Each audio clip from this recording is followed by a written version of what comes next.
કુદરતે જે અફાટ સૌંદર્યનો ભંડાર ભરી દીધો છે અને જેની સુંદરતાનું વર્ણન કરવા શબ્દો પણ ખૂટી પડે છે, અને જ્યાં ફક્ત એકવાર ગયા પછી વારે ઘડીએ જવાનું મન થાય, એવું છે આ નર્મદા જિલ્લાનું સૌંદર્ય.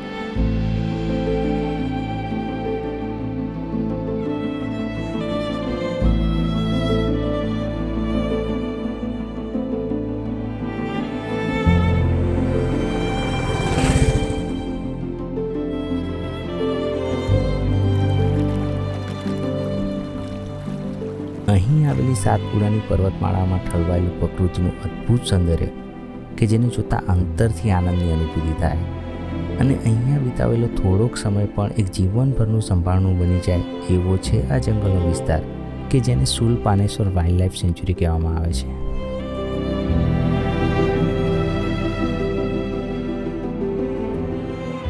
નર્મદા જિલ્લાનું સૌથી મોટું ટુરિસ્ટ એટ્રેક્શન જો હોય ને તો એ છે સ્ટેચ્યુ ઓફ યુનિટી અને સરદાર સરોવર ડેમ. પણ આજે હું તમને ઓછા પ્રમાણમાં ઓળખાયેલા પરંતુ અપ્રતિમ સૌંદર્ય ધરાવતા કેટલાક વિસ્તારોની મુલાકાત કરાવીશ. આજથી 5 વર્ષ પહેલાં મારી મુલાકાત નર્મદા જિલ્લા સાથે થયેલી. અમે લોકો અહીંયા પહેલી વાર આવ્યા અને ધરતી પરનું આ સ્વર્ગ જોયેલું. અહીંના લોકો, અહીંનું જંગલ અને આ મા નર્મદા નદી, આ બધું જોઈને મેં એટલા ખુશ થયેલા, અને આજે મને ખૂબ જ આનંદ થાય છે કે એ નર્મદા જિલ્લાને તમારી સમક્ષ રજૂ કરી રહ્યો છું એક વિડીયોના માધ્યમથી. નર્મદા જિલ્લો એટલે કે મારી ફેવરેટ જગ્યા. આ એ જ જગ્યા છે કે જ્યાંથી મને કુદરતના આ વૈભવને કેમેરામાં કંડારવાની પ્રેરણા કે ઇન્સ્પિરેશન મળેલું, અને હું આ જગ્યાને ક્યારેય નહીં ભૂલી શકું.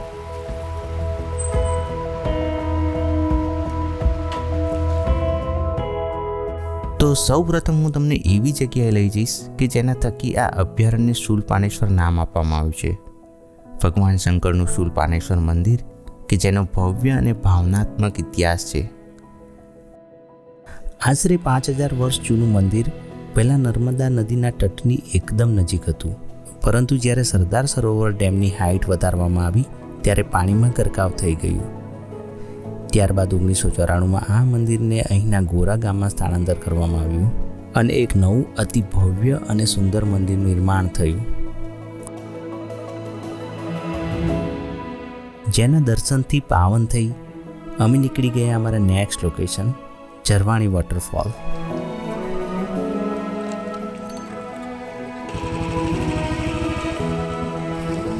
હું એટલો નસીબદાર હતો કે થોડા વર્ષો પહેલાં થોડોક સમય આ જિલ્લામાં રહેવાનું થયું, જેને મારા દિલમાં એક અનોખી જગ્યા બનાવી લીધી, અને હું આ સાતપુડાના પહાડોથી પ્રેમ કરતો થઈ ગયો.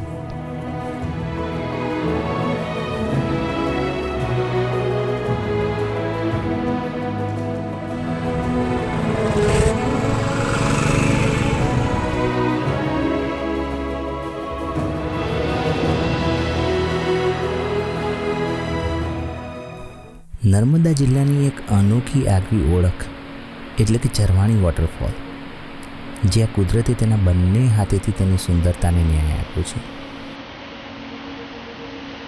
નર્મદાના આ ઘાટ લીલાછમ વનમાં આવેલો આ નયનરમ્ય વોટરફોલ અને તેની આસપાસનું શાંત વાતાવરણ એ મારા જેવા પ્રવાસીને પ્રકૃતિ સાથે કનેક્ટ કરી દે ને એવું છે, અને તેની સુંદરતા માણ્યા પછી અંદરથી એક અનોખા આનંદની અનુભૂતિ થાય છે.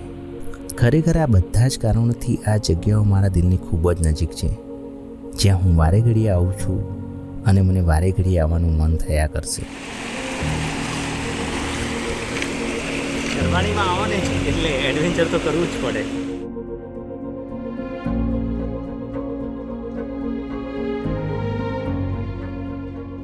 અહીં આવેલી સાતપુડાની માઉન્ટેન રેન્જમાંથી નીકળતા નાના મોટા વહેણોથી ખૂબસૂરત એવા ઝરવાણી વોટરફોલની રચના થાય છે.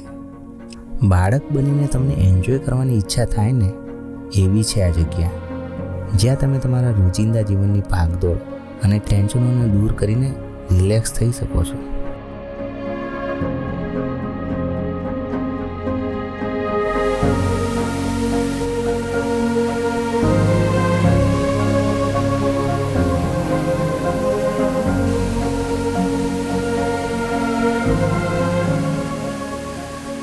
કોઈપણ વોટરફોલની સુંદરતાને દૂરથી માણવી એ ખૂબ જ શાણભર્યું કામ છે, અને જો તેને અડફલા કરવા ગયા તો ખૂબ જ ભારે પડી શકે છે. So please take care while visiting such kind of places. Zarwani વોટરફોલના અનુપમ સૌંદર્યને માણીને અમે આગળ નીકળી ગયા અમારા નેક્સ્ટ ડેસ્ટિનેશન માટે.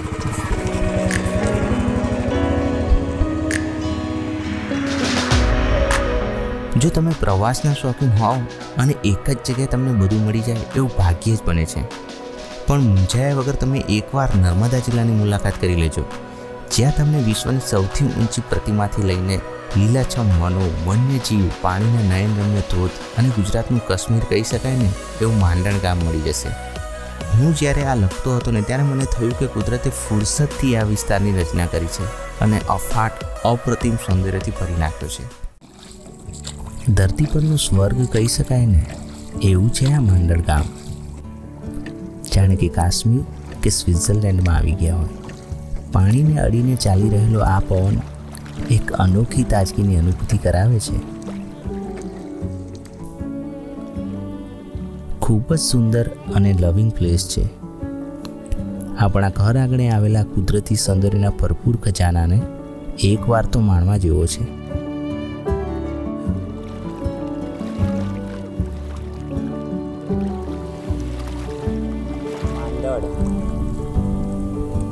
માંડળ ખૂબ જ સુંદર જગ્યા છે.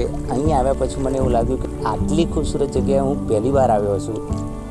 કદાચ મેં એટલા પ્લેસીસની વિઝિટ નહીં કરી હોય એટલે મને એવું લાગતું હશે, પણ ખૂબ જ સુંદર જગ્યા છે અને તમે લોકો અહીંયા આવો અને એને એન્જોય કરો, પણ પ્લીઝ આને પોલ્યુટ ના કરશો.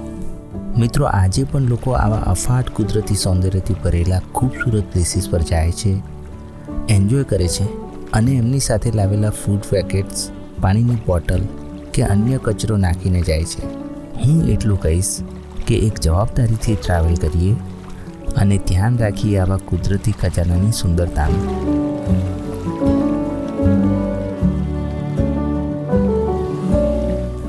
માંડળની સુંદરતાને જોઈને અમારો થાક ઉતરી ગયો. અમે જે 100 કિલોમીટર બાઇક ડ્રાઈવ કરીને આવ્યા હતા અને જે આખા દિવસનો રખડવાનો થાક હતો એ ઉતારીને એકદમ રિલેક્સ થઈને અમે નીકળી ગયા અમારા નેક્સ્ટ ડેસ્ટિનેશન કે જ્યાં અમે સ્ટે કર્યું હતું, પીપલોદ.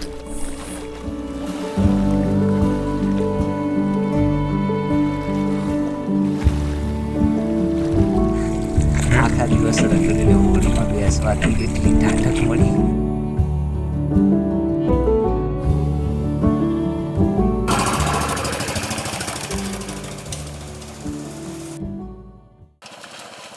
કુદરતનો ખોળો શબ્દ બોલતા મન ભરાઈ જાય એવો સમૃદ્ધ શબ્દ અને એવી જ અનુભૂતિ અને એવી જ જગ્યાએ આજની અમારી સવાર.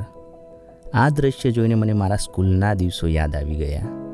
જ્યારે પણ મેં કુદરતી દ્રશ્ય દોર્યું છે ને ત્યારે બે પર્વતો વચ્ચેથી નદી જતી હોય, પશુ પક્ષીઓ હોય અને વૃક્ષો હોય, અને આજે એ જ દ્રશ્ય મારી નજર સમક્ષ છે. It's feel very wonderful to be here in Narmada district. આવી અદ્ભુત સવાર માણીને અમે નીકળી ગયા અમારા નેક્સ્ટ ડેસ્ટિનેશન કોકમ, સગાઈ અને નીનાઈ ધોધ.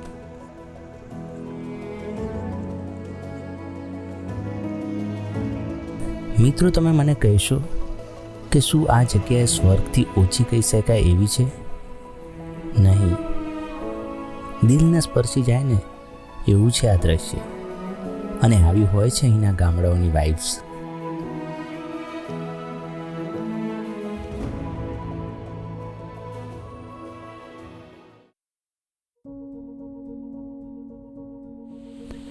ડેડિયાપાડા તાલુકામાં આવેલું કોકમ ગામ એ આ વિસ્તારનું ફેમસ ધાર્મિક સ્થાન છે. અહીંયા ભગવાન શિવનું અતિ પૌરાણિક મંદિર અને ચુલિયા હનુમાનનું મંદિર આવેલું છે.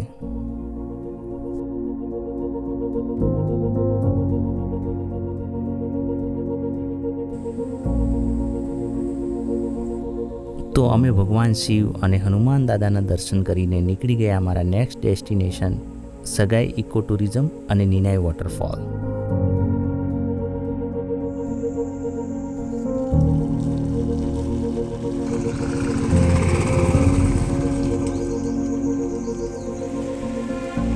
મારા દિલનું સૌથી નજીકનું સ્થળ હોય ને તો એ છે સગાઈ. સગાઈ ઇકો ટુરિઝમની સાઇટ અને સગાઈ ગામની કંઈક વાત જ અલગ છે. બર્ડ વોચર અને વાઇલ્ડ લાઈફ ફોટોગ્રાફર માટે તો બેસ્ટ કહી શકાય ને એવું પ્લેસ છે. ઘણા બર્ડ્સ કે જે તમને ભાગ્યે જ જોવા મળતા હોય એવા બર્ડ્સ જોવાનો અહીંયા તમને લાવો મળી જાય એટલું પ્રકૃતિથી ભરપૂર પ્લેસ છે.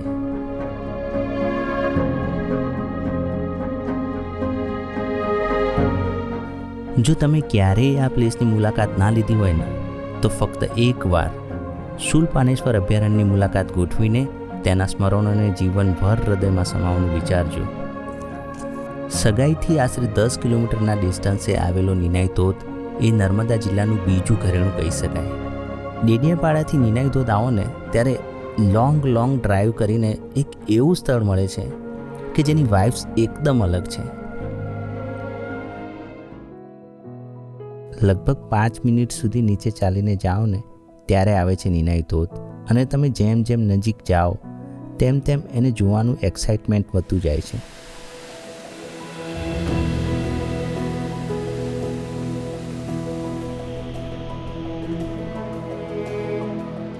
આજે અમારા એવા નસીબ હતા ને કે અમને રુદ્ર સ્વરૂપમાં નિનાઈ ધોધ જોવા મળ્યો. સગાઈના આ શાંત ખડકોમાંથી વહેતા આ રુદ્ર નિનાઈ ધોધને સાંભળવો ને એ એક એડવેન્ચરથી કમ નથી. મનને પ્રફુલ્લિત કરી દે ને એવી છે આ જગ્યાની વાઇબ્સ અને એવું થાય કે બસ અહીંયા બેસી જ રહીએ અને આને સાંભળ્યા જ કરીએ.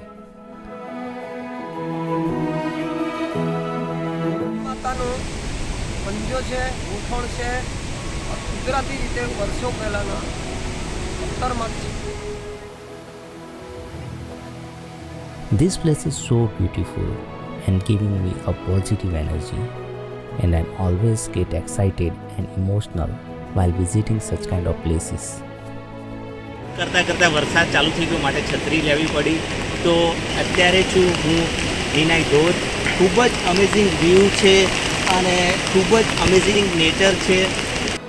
ખૂબ જ સુંદર છે આ જગ્યા અને આ જગ્યાની વાઇબ્સ. એવું થાય છે ને કે આ સમયને રોકી રાખું અને અહીં આવેલા થોડાક વધારે પ્લેસીસની વિઝિટ કરી લઉં.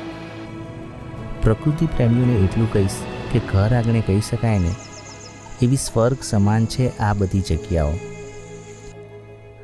જો તમે ક્યારેય આ પ્લેસની મુલાકાત ના લીધી હોય ને તો ફક્ત એકવાર શૂલપાનેશ્વર અભયારણ્યની મુલાકાત ગોઠવીને તેના સ્મરણોને જીવનભર હૃદયમાં સમાવવાનું વિચારજો.